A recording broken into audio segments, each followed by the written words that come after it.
Sim, o Kuma ainda pode estar vivo e eu acredito que encontrei a resposta para isso. Além disso, a Bonnie ainda não conseguiu se transformar essencialmente em Nika, mas quando ela conseguir, teremos 2 Nikas contra o Saturne? E ao final desse cerco, será que o Kuma vai continuar vivo ou vai se autodestruir? Nós vamos comentar sobre tudo isso nesse vídeo e se você for curioso, segue comigo e acompanhe esse vídeo até o final. Fala galera, meu nome é Lucas, voltei agora pra gente comentar ou trazer as minhas opiniões sobre o capítulo 1103 de One Piece, que nós finalmente voltamos para o presente, para o desenrolar do cerco em Egghead. Será que teremos 2 Nikas? Será que o Kuma ainda pode voltar à vida e não vai se autodestruir? Antes do vídeo começar, já deixa aquele like, se inscreve no canal se ainda não for inscrito, e agora sem mais enrolação, bora pro vídeo.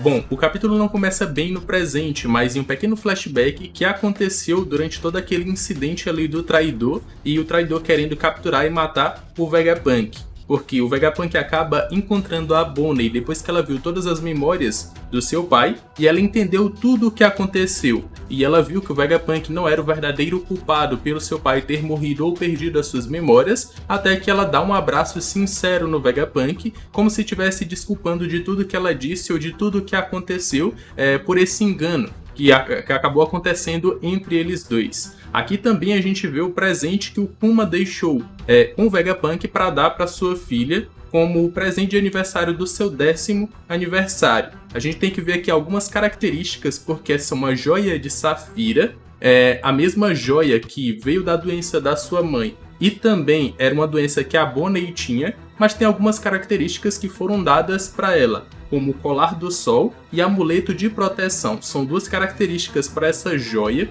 que foi dada para a Bonnie, e aí a gente pensa, ou a gente pode começar a pensar em coisas referentes ao que vai acontecer ainda nesse capítulo, porque foi dito pelo próprio Sentomaru que foi ele que fez experimentos na Guine, e aí resultou naquela doença de Safira, das escamas de Safira, que tem escrito aqui. E então, será que o Saturne, como um cientista ou deus guerreiro da ciência e defesa, será que ele estava fazendo experimentos em relação a descobrir um poder para usar para si, mas esse poder tem a ver com o Deus do Sol, Nika, porque a gente tem toda essa relação, governo mundial, Vegapunk, escamas de Safira, agora essas 2 novas características que são proteção e colar do sol, além do Nika, que é o deus do sol, e a própria Bonnie, que tem o seu poder que consegue copiar os poderes de Nika. Então a gente tem toda essa relação. Além disso, o Vegapunk também dá um panorama geral de tudo o que aconteceu no laboratório, na ilha, enquanto a Bonnie estava vendo todas as memórias do seu pai. E ele explica que, na verdade, o Luffy e os Mugiwaras estão ali para tentar protegê-lo e tirar o Vegapunk dali para que ele não possa morrer, ou para que ele não venha a morrer. Agora sim, nós finalmente voltamos para o presente, onde a Bonnie continua sendo mantida presa pelo Saturne, enquanto os diversos marinheiros estão mirando na sua cabeça para acabar matando ela. Enquanto isso, todos os inimigos do governo mundial dos marinheiros estão imobilizados, eles não conseguem se mover e também não conseguem ajudar a Bonnie ou pelo menos tentar salvá-la. Enquanto isso, Luffy está ali estirado no chão com fome, pedindo carne ou alguma coisa para comer. E aqui a gente percebe que o Oda está sendo incoerente em relação aos poderes do Luffy só pelo bem da trama. E qual é a trama? A trama é a Bonnie correr o risco de morrer e alguém importante vir salvá-la, como realmente aconteceu no final desse capítulo. Mas o Luffy, ele pode muito bem se transformar em Nika, perder a sua transformação, e poucos segundos, se eu não me engano são 20 segundos, 12 segundos, alguma coisa assim, o Luffy já volta ao normal mais uma vez e pode continuar lutando.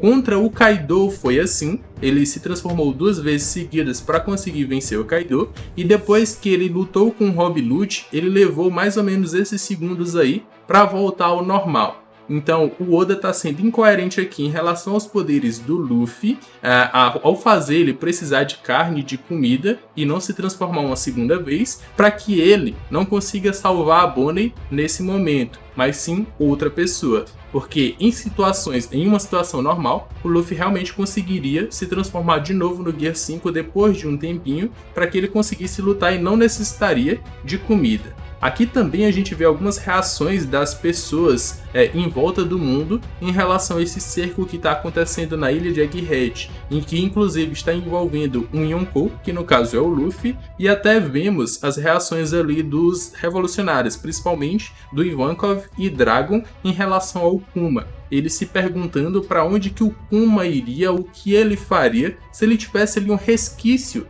da sua personalidade ou da sua antiga personalidade. Aqui a Bonnie decide que se vai morrer lutando. Então ela usa o seu Distortion Future mais uma vez para se tornar ou para alcançar um futuro onde ela se parece com Nika, para que ela continue lutando. Então ela se transforma ali ou dá propriedades elásticas para o seu corpo, cria um punho gigantesco para atacar o Saturno. Só que esse ataque dela não tem efeito nenhum. Por quê? Porque ela só conhece uma das características de Nika, que no caso é ter um corpo de borracha.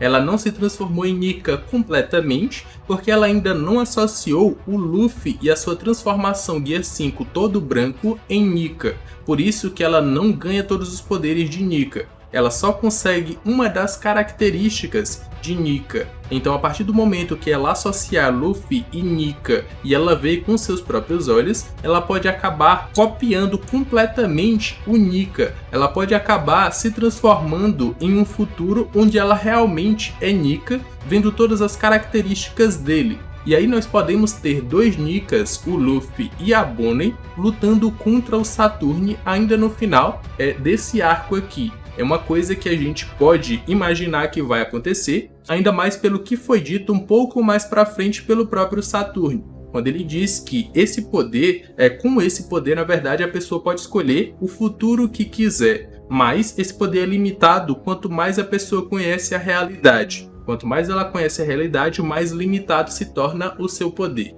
Só que a Bonnie ainda é uma criança, e a gente sabe que as crianças imaginam muito, fantasiam muito. Então, nas mãos dela, esse poder é muito absurdo, e ela pode realmente acabar copiando Nika, e teremos dois Nikas lutando contra o Saturn.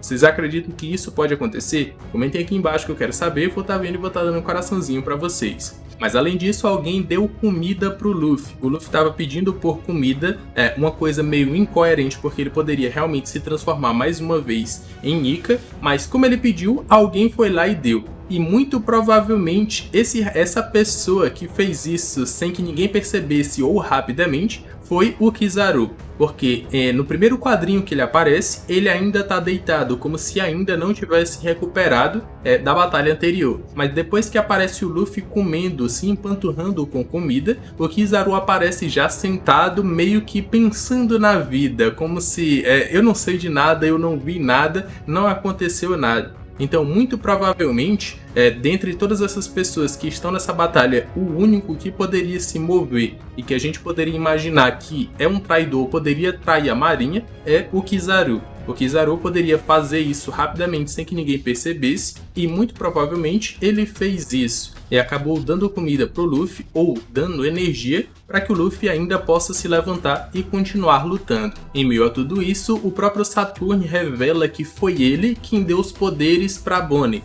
e explica o funcionamento deles. Ele deu os poderes para Bonnie ainda quando ela era uma criança, um bebê, quando a Ginny e ela estavam em Marijos, quando a Ginny ainda era esposa de um dos Tenryubitos, e ele fez experimentos em um bebê para saber se esse bebê adquiriria os poderes de uma Akuma no Mi sem comer a fruta original, ou a fruta em si. Não só isso, mas ele também revela que fez outros experimentos na Ginny que resultou na sua doença das escamas de Safira. Uma doença que saiu do controle, pegou tanto nela e foi passada para sua filha, e aí eles não tiveram mais o que fazer. Acabaram deixando elas fugirem. Então a gente percebe aqui que todo o mal na vida do Kuma, Ginny e Bonnie foi causado pelo Saturno. Desde o começo, desde quando o Kuma era uma criança e foi capturado para ser um escravo, até depois, onde ele conhece o Ivankov e a Ginny, ainda quando crianças, e ele come a sua Akuma no Mi, depois com a Ginny sendo capturada, e depois ela voltando e morrendo, e até a sua filha adquirindo a sua doença. e ela sendo utilizada também como refém para que o Kuma pudesse perder suas memórias, tudo isso foi culpa do Saturn. Então, todo o mal envolvendo a vida do Kuma, Ginny e Bonnie foi causado por esse cara, que agora sim merece umas boas bordoadas pelo lado do Luffy e pela Bonnie também. Isso no caso, se ela conseguir copiar Nika para lutar ao lado do Luffy. Isso aí seria maravilhoso, vou querer isso nos próximos capítulos. O Saturn tomando aquele porradão absurdo, vou adorar ver isso. Com o Luffy caído, cansado e enchendo a barriga, e também com todos os outros imobilizados, a Bonnie realmente iria morrer. Mas, enquanto isso não acontece, o Kuma viaja pelo mar e pousa logo aonde? Pousa lá em Egghead. Ele invade a ilha e começa a avançar com tudo de uma forma incontrolável, que nem a chave ali de comando dele não está funcionando. Os marinheiros tentam usar para parar o avanço do Kuma, mas ele não para. Ele fica tipo o Barba Branca lá em Marineford, avançando com tudo enquanto leva vários tiros em vários locais, mesmo assim não cai, como um monstrão avança e continua avançando em frente. E aqui a Bonnie começa a chorar por medo, afinal de contas ela ainda é uma criança, e ela se pergunta se realmente não deveria morrer. Ela para de se debater, para de lutar e entrega a sua vida. E quando ela realmente iria morrer, levando tiro na cabeça de todos os marinheiros, o Kuma aparece e derrota todos eles. Mas aí o Saturn inventa de ele mesmo matar ela, arremessa ela no chão. E quando ele iria atravessar o seu corpo com uma das suas patas, o Kuma aparece ou se teleporta ali na frente e ele recebe esse ataque como se não fosse nada. Ele salva a Bonnie. O Kuma aparece mais uma vez para tomar o protagonismo da situação. Depois que ele salva a Bonnie, ele simplesmente vira com o haki do armamento imbuído no seu punho e mete um socão absurdo no Saturn, que ainda não foi lançado, a gente também não sabe se vai pegar, mas vou adorar que esse socão acerte, porque o Kuma merece uma vingança contra esse cara que foi responsável por todas as desgraças na sua vida, na vida da Ginny e da sua filha. Vou adorar que esse ataque seja acertado, e muita gente pode se questionar do Kuma sem consciência estar usando o haki do armamento. Se isso não era o fato, ou não poderia querer nos dizer que ele tem consciência. Esse é um ponto que sim, prova que o Kuma tem ainda um pouco de consciência, e um outro ponto que comprova que o Kuma ainda pode voltar, além dele ter utilizado o haki do armamento, a chave de controle não está funcionando nele, ele está agindo por sua livre e espontânea vontade. E um primeiro ponto e o último ponto, na verdade, que comprova que ele realmente pode voltar à vida, foi o que aconteceu no início do arco de Egghead, no capítulo 1061, quando os Mugiwaras chegam ali nos limites da ilha de Egghead e eles são atacados por um tubarão gigantesco. Esse tubarão foi programado para 3 coisas. A primeira é patrulhar, a segunda, reportar e a terceira, atacar. Mas esse tubarão tentou comer o navio e o bando dos Chapéus de Palhas, o que faz a Vegapunk Lilith nos dizer que talvez controlar desejos primitivos seja impossível. Então, por essa fala da Lilith no início do arco de Egghead, pode querer nos dizer que mesmo que as memórias do Kuma tenham sido retiradas, e mesmo que tenha sido colocada uma programação no seu corpo para que ele siga uma chave de comando, ainda assim, desejos primitivos não podem ser controlados. E qual seria o desejo primitivo do Kuma? Em um primeiro lugar, salvar a sua filha, permitir que ela continue vivendo. E em segundo lugar, seria salvar o Luffy, que no caso é o Nika, o cara que o Kuma, com consciência, depositou todas as suas esperanças.